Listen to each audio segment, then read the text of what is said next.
Camarades deux. Camarades deux. Camarades deux. Sans esprit. Sans esprit. Sans esprit. La patrie ou rien.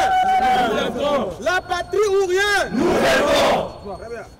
La République démocratique du Congo, notre pays, est victime d'un complot international. Elle subit une guerre injuste qui dure depuis plus de 10 ans, laquelle guerre lui est imposée par le Rwanda, l'Ouganda avec la bénédiction de la communauté internationale.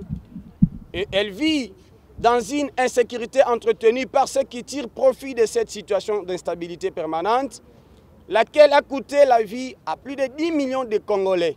Nous disons, trop c'est trop.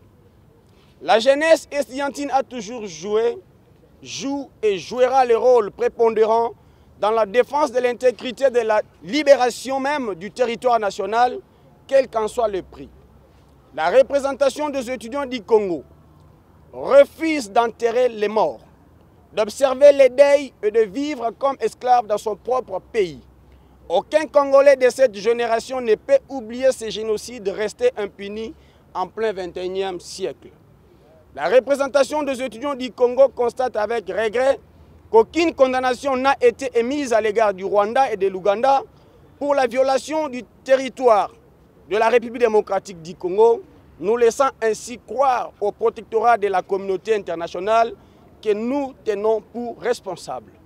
Excellence, Monsieur le Président de la République, garant de l'intégrité du territoire et de la souveraineté nationale, il est de la responsabilité du gouvernement de la République d'organiser la jeunesse estudiantine d'une part, et d'autre part, il est du devoir de tous les filles, toutes les fils de la République démocratique du Congo, conformément à l'article 63 de la Constitution de notre pays, de se lever contre toute agression qui menace la souveraineté du territoire.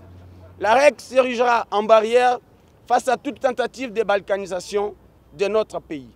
Excellence, Monsieur le Président de la République, au regard de tout ce qui précède de la gravité de la situation sécuritaire dans notre pays, la représentation des étudiants du Congo qui n'attend pas s'arrêter à mi-chemin recommande ce qui suit.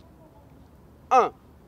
De doter des moyens conséquents aux forces armées de la République en revoyant à la hausse le budget de la défense et aussi de procéder aux réformes profondes au sein de l'armée.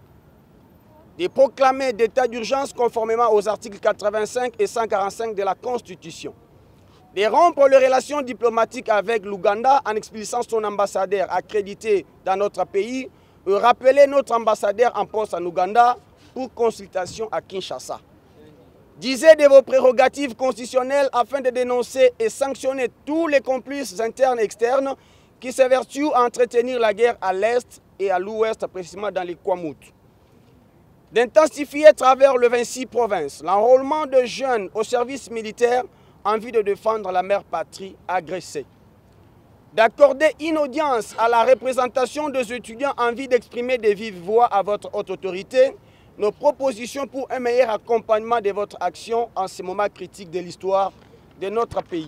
Excellence, Monsieur le Président de la République, chef de l'État, la représentation des étudiants du Congo réitère enfin son engagement et sa détermination à défendre la terre de ses ancêtres.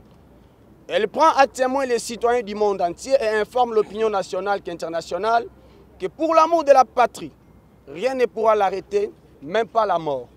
Car mieux vaut mourir martyr en défendant son pays que de vivre sous les jougs du néocolonialisme. Pour la représentation des étudiants du Congo, Kalonji Kazadi Christian, président national, je vous remercie.